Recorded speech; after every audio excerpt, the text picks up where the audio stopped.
waaye yal nañ ko àggalee ak ndam àggalee ko alhamdulilahi rabbil alamin yal nañ ko yàlla defal su ko defee dañuy jox imam lii mu ñaanal ñu programme bi incha allah imam lii joxal leen ko micro bi wala mu ñëw fii taxaw defal ñu ñaan incha allah di mën a commencé imam lii yow la ñuy jox kàddu gi nga defal ñu ñaan bismillah.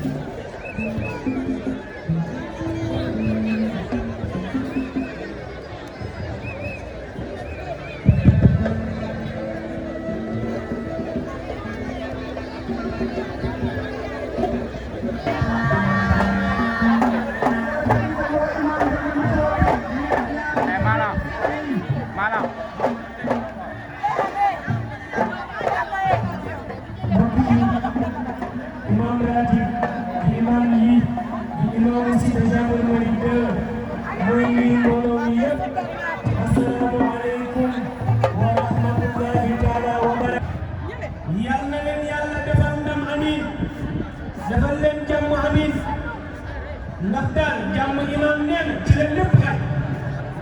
kon yàlla yàlla boo leen di defal jàmm amin nee na képp ku fi teew ñu ngi sàkku ci yow nga jàng fatiha ayatul kursiyu falaxi ak naasi ak ñetti salaatul fatiha wala salaatu bu way képp rek nee na kon ñu àndandoo ñun ñëpp dem ñu def ñaan boobu bismillah.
Le futur maire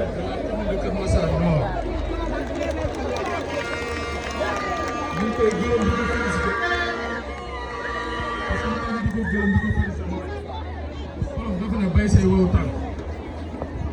te boot kooku bés bu taxawee taxul ñu wax ku la jox ndékki boo jox añ nga war ko gërëm maanaam Aminata Assome Diatta vraiment c'est une ministre boo xam ne aubaine la ci Keur Massar aubaine la mooy lan boor bi ñu nekk wax dëgg yàlla dañ koy tiitaroo te yaakaar naa ne ku tiitaroo ki nga dëkkal ah lu ma war a wax yëpp si mun ma ko wax parce que sama xol dafa sedd. Sans exception kenn ku ne dana voté ji dignement ñu fal suñu maire Aminata Assome Diatta au soir du 23 janvier. Je précise et je signe fii parce que mënu ma guddal le temps est précieux nit ñi dañoo yaakaar ne on a d'autres préoccupations donc li ñu tax a ñëw daal ñu xamal leen ne encore une fois madame Aminata Assome Diatta gërëm nañ ko sant nañ ko yàlla ko yàlla jàppale. li mu ñu bàyyee xel yàlla na ko yàlla bàyyee noonu xel.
samay xarit samay dëkkandoo samay am di jàmm maa ngi am mbégte ak kontante ci seen teewaay fii ni ngeen ñëwee ci ay junni nit pour teew ci fii suñu meeting de lancement de la campagne pour les élections municipales et départementales du 23 janvier 2022. di leen di sant ci li ngeen jëlee ci seen temps pour ñëw teewee ci bés bu am solo bii ndax nag ñu ngi jëm ci tànn bu am solo muy tànn ñi nga xamante ne ñoom la ñuy dénk suñu juróomi at. seen teewaay fii mooy wone suñu parti Alliance pour la République seen cofeel ci la coalition Benno Bokk Yaakaar, la seule coalition qui a un programme précis de développement de la commune de Keur Massar.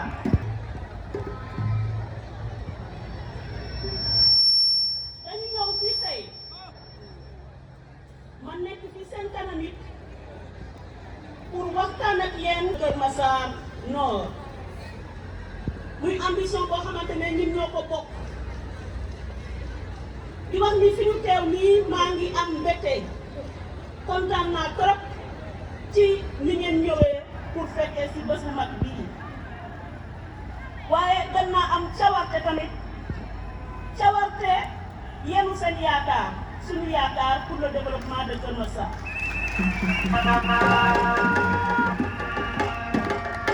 natt naa bu baax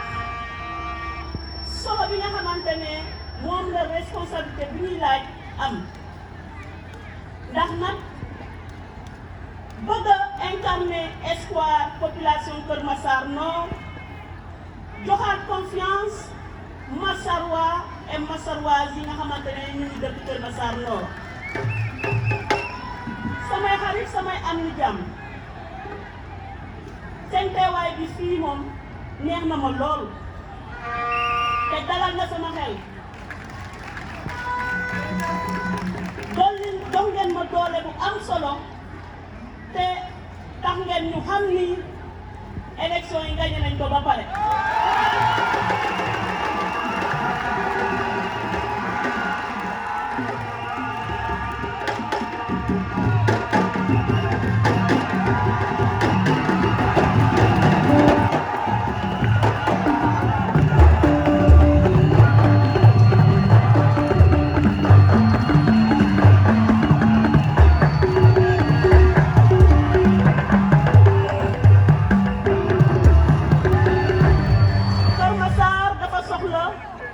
avenir bu bees Kër Massar Nord dafa soxla moteur bu bees ndax nag suñu ambition dafa yaatu.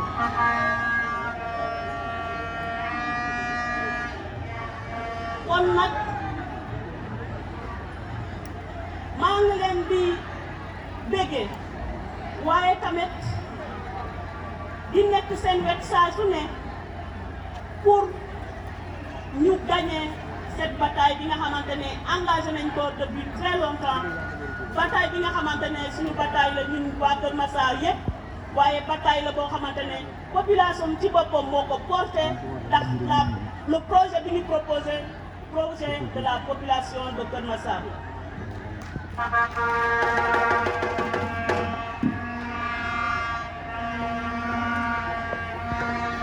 ci suñu projet boobu ñu proposé Kër Massar Nord population Kër Massar Nord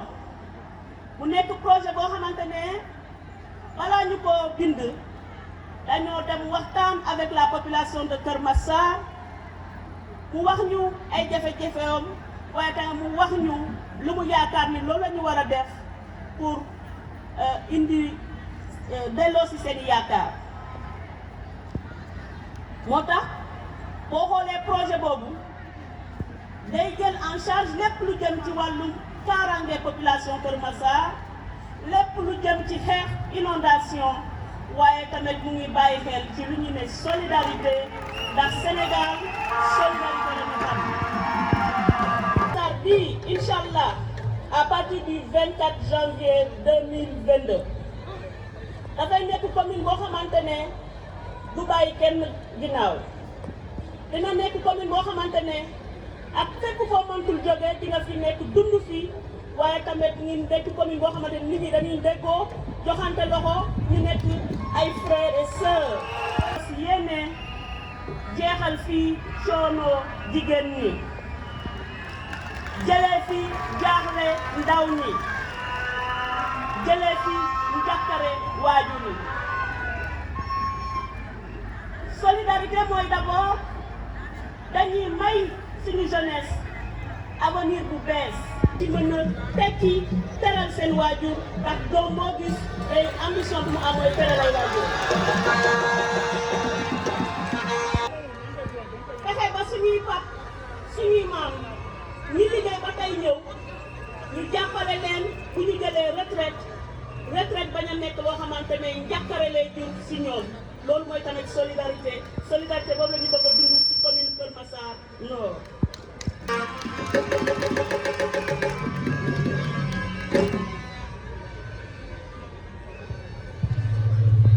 Massarois et Massaroises dama décidé ni dinañu indi réponse bu leer ci jafe-jafe population. te defe naa yéen ñëpp gisal ngeen ko seen bopp ci projet boobu nga xamante ne ñun ñoo ko ànd. xalaat ko bind ko proposé ko à la population de Kër Massar Nord à partir du 24 janvier inchallah dinaa taxaw tem pour loolu solidarité boobu ñu dund ko mu nekk réalité ci population bu Kër Massar. dama leen koy wax léegi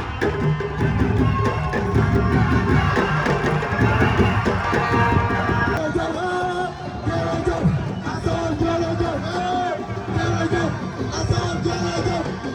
jërëjëf Assane jërëjëf.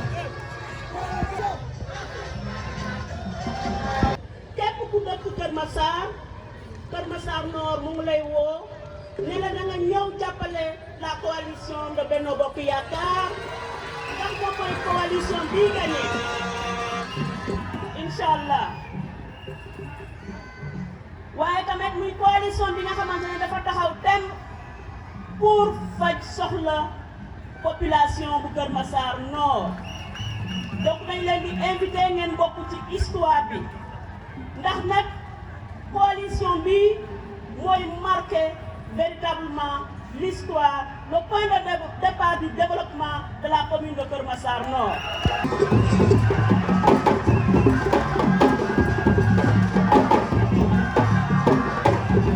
Chers Massarois, chers Massaroises, élection bi nag nañ ko am ci contexte bu doy waar mooy pandémie bi nga xamante ne ñu ngi koy dund depuis ay at léegi. maa ngi ñëw nag di laaj seeni baat awma beneen lettre de créance lu dul ambition bi nga xamante ne moom laa am pour ñu soppi suñuy dund soppi xaru kanam Kër Massar mu nekk loo xamante ne am naa sañ-sañ wax ni ñoo ko bokk ndax bu yëf yi tàmbalee ba léegi ñoo ànd dialogue Kër Massar bi tax na ñu duut baaraam fii metti ci Kër Massar waaye tamit dialogue Kër Massar bi tax na ñu gis solution yi nga xamante ne bu ñu ko tegee dina mën a faj soxla population Kër Massar population boo xamante ne jeunesse bi moo fi ëpp doole jigéen ñi ñoo fi ëpp doole mu nekk ñaari frange société boo xamante ne dañ leen war a bàyyi xel bu baax a baax a baax bi ñu nekkee ci dialogue Kër Massar bi gis nañ ni jigéen ñi ñu ngi nekk ci ay jafe-jafe ci wàllum financement ci wàllum formation waaye tamit ci wàllum protection sociale moo tax projet bu ñu proposé mu am ci ay pàcc yu am solo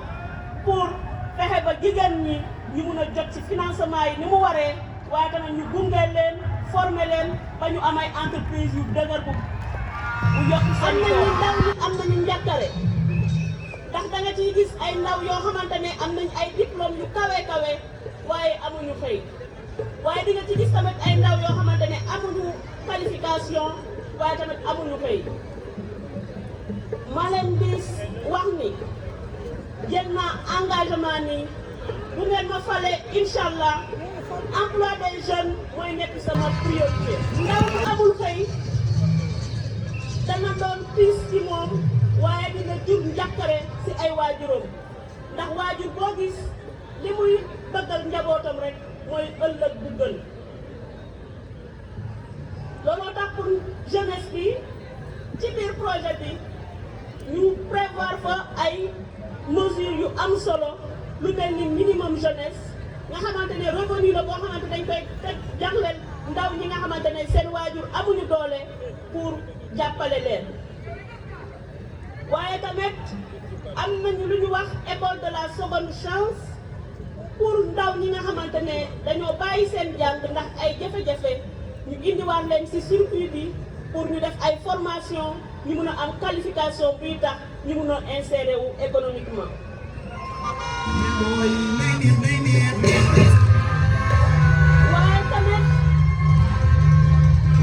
waaye tamit ñu wax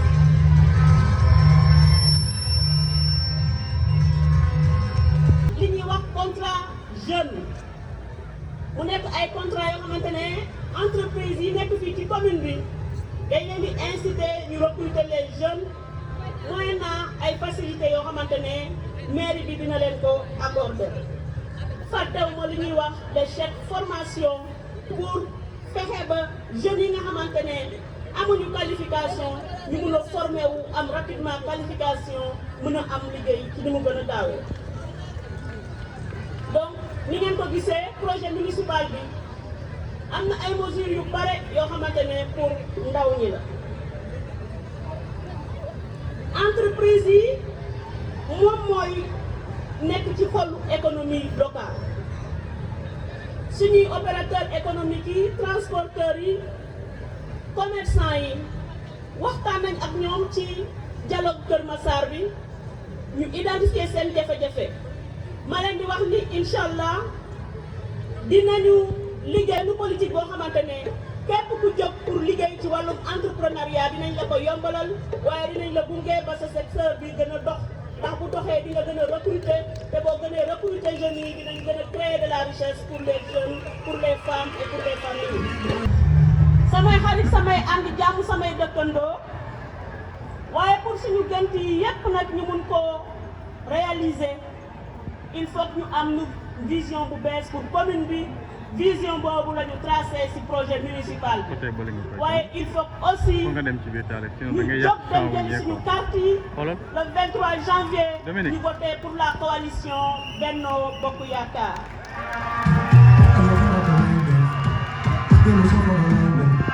te projet boo xamante ne projet bu jël en compte seeni jafe-jafe la waaye projet boo xamante ne indi na leen ay solution ci poñ bu nekk ci jafe-jafe yooyu ñu identifié kon nag di wax ni responsabilité boobu man dinaa ci jël sama wàll ba mu mat sëkk waaye xam naa ni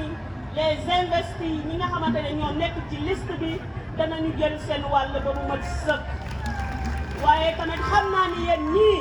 di ngeen jël seen wàll ba mu mat sëkk ndax comme ni ñu ko waxee dañoo bëgg ñu àndandoo ba réaliser li nga xamante ne moom la ñu mbëbët ñun ñëpp. fukk ak juróomi fan rek moo ñu séparé ak élection yi ndax élection yi ñu ngi koy war a tam def le 23 janvier 2022 vote bi nag mu nekk vote bu am solo vote boo xamante ne dafay engagé suñu ëllëg vote boo xamante ne moom mooy déterminer ëllëgu Kër Massar Nord vote boo xamante ne moom mooy déterminer suñu ëllëg njaboot suñu jeunesse bi nga xamante ne am nañu yaakaar lu dul ci seen waajur vote bi nga xamante ne moom mooy déterminer ëllëg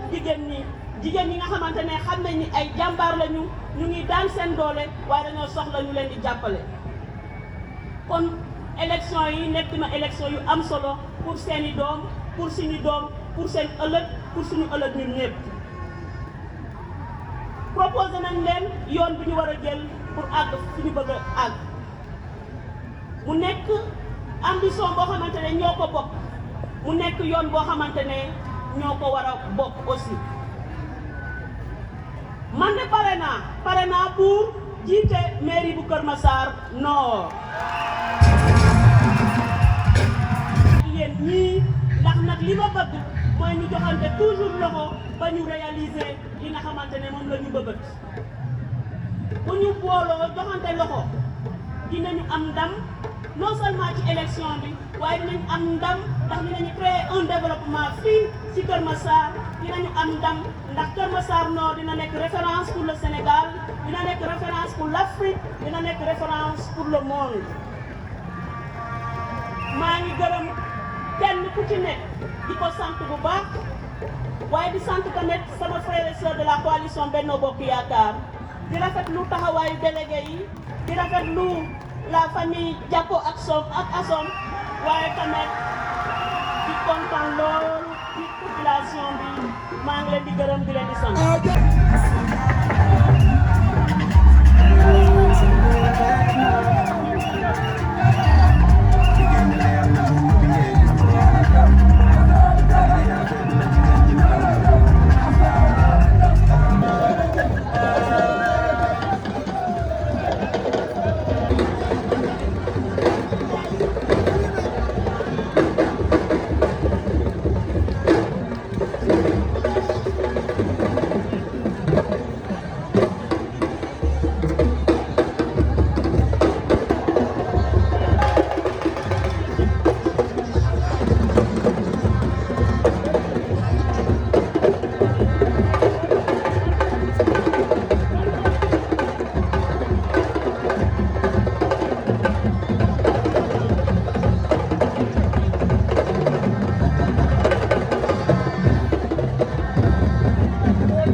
maa ngi leen di nuyu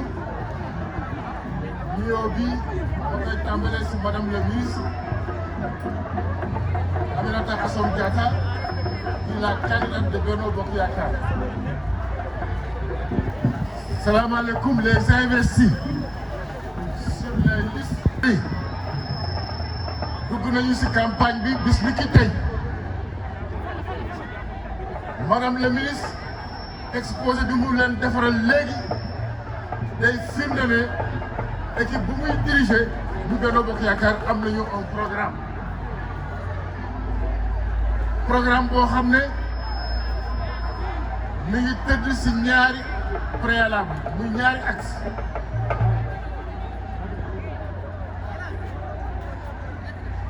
Ensuite 10 mesures prioritaires.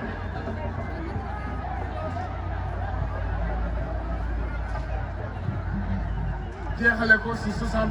mesures phares.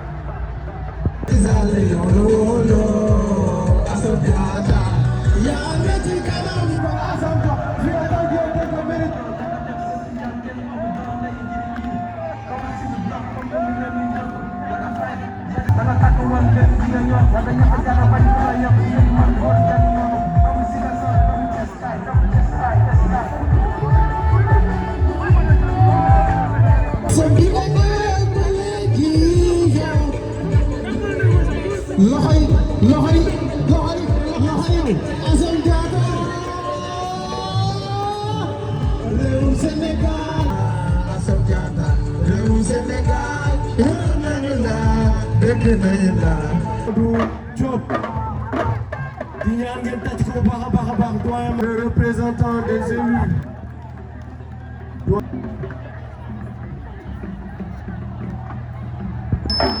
Martinenko. Merci doyen. Mani.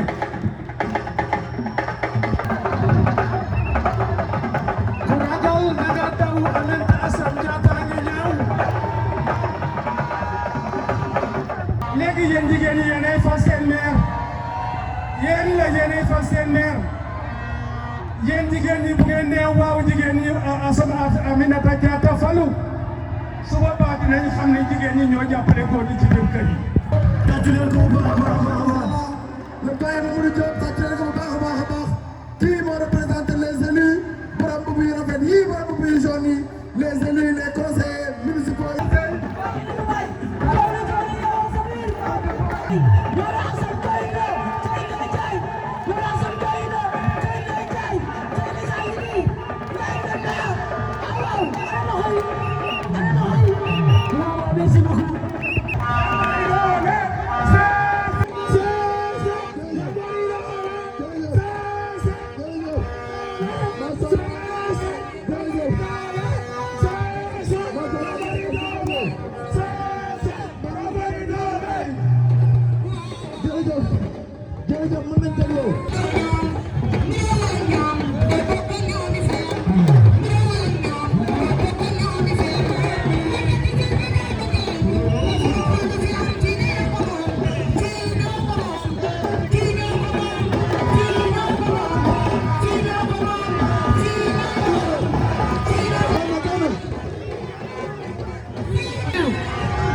ñoo ngi nuyu bu baax waa Benno Bokk Yaakaar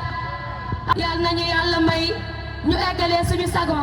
te yàlla may ñu ndam lu seddu guyu ci barke yonent bi sallallahu alayhi wa sallam. Rose Manda nuyu naa la yaa samay ndaw la.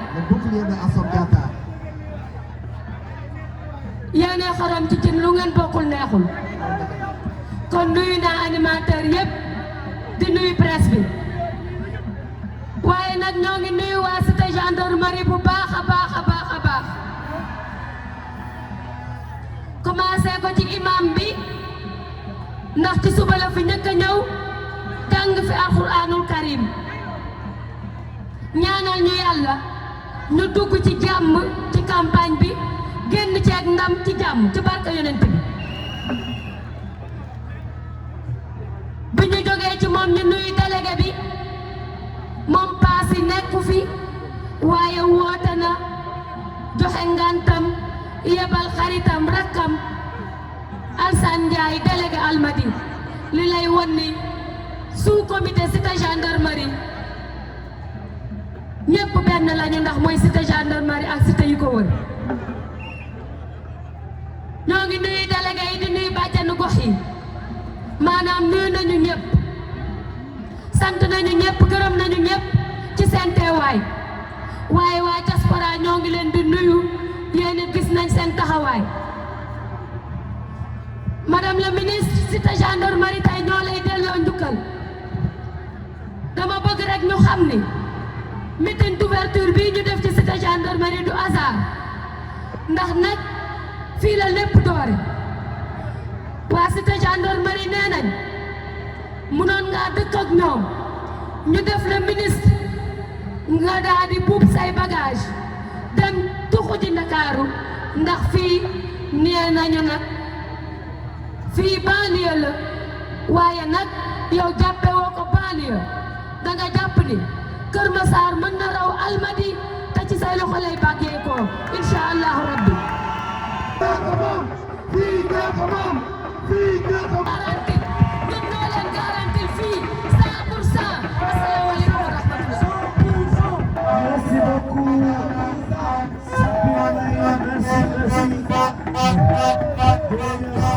Bonne chance, jërëjëf. Asalaamaaleykum waa cité gendarmerie. Asalaamaaleykum Alassane Ndiaye délégué de quartier. Alassane Ndiaye maa ngi rafetlu hospitalité bi ak accueil bi ak kàddu yu rafet yi nga xam ne seede nga ko ci diggante yow ak madame la ministre ak dëkkandoo yi nga xam ne ñu ngi fii ñëpp ci cité gendarmerie. maa ngi nuyu tous les membres de Benno Bokk Yaakaar.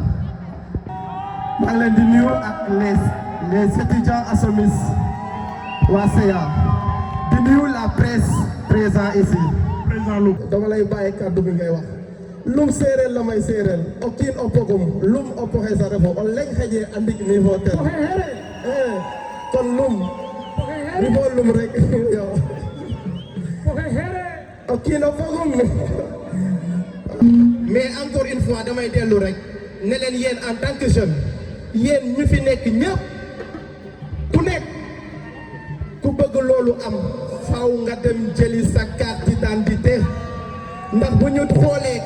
retrait dafa faible nañ leen dem jëli suñu carte d'identité ñun mënuñu toog di wax rek te demuñu jëli suñu pièce d'identité. programme bu yanj bi nga xam ne madame la ministre teg na ko fi te kenn sañu ko fi def muy lu am solo waaye tey jii ku gis mbooloo mi fi teew xam ne du mbooloo bu ñu jënd xam ne mbooloo boo xam ne bu takku la waaye bu ànd ak détermination bu wóor ma ñaan nag ñi nga xam ne ñoo fi teew te ànd ak góor gi toog la dame de fer, la grande révélation de la politique massaroise, celle qui a osé véritablement xuus te kenn jaalewu ko pour la première fois Kër Massar nara am maire bu jigéen mais pour la première fois Kër Massar wane ne am na ay doomam yu fi nekk yu am xam-xam te bëgg gox gi xam ne le développement est sûr. Je ne vais terminer sans véritablement lancer un appel fort à la jeunesse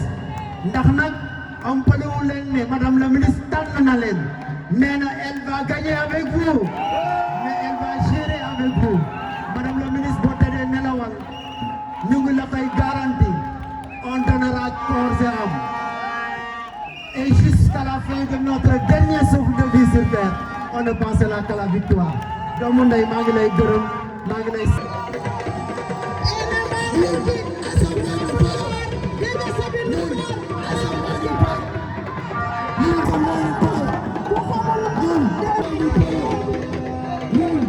Assemblée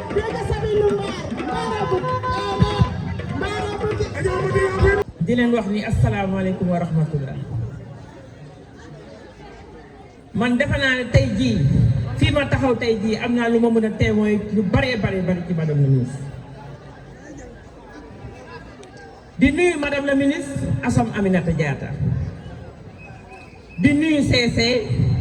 di nuyu suñu yaay Awa Seck. ku gërëmal doomu aadama doo gërëm yàlla. di gërëm waa Benno Bokk Yaakaar. di gërëm Oulimata Ndoye madame la maire. di jël nuyoo bi di ko teg ci jigéen yi Benno Bokk Yaakaar nga séddaleel ma ko. di nuyu investi yëpp. yow la ñu bëggoon yàlla def na ko Assome Diatta yow la ñu bëggoon yàlla def na ko Assome Diatta yi suñu maire yow la ñu bëggoon yàlla def na ko Assome Diatta suñu maire yow la ñu bëggoon yàlla def na ko Assome Diatta yi suñu maire. mu koy woo le directeur du marché international monsieur Abdoulaye Mbaye moom mooy dugg si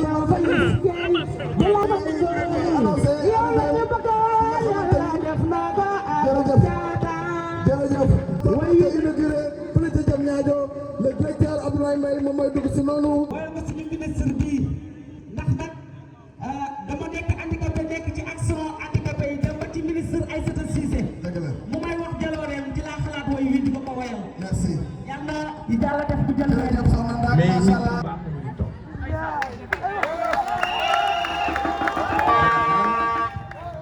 dëgg yàlla liggéey moo nu boole man liggéey laa ko xam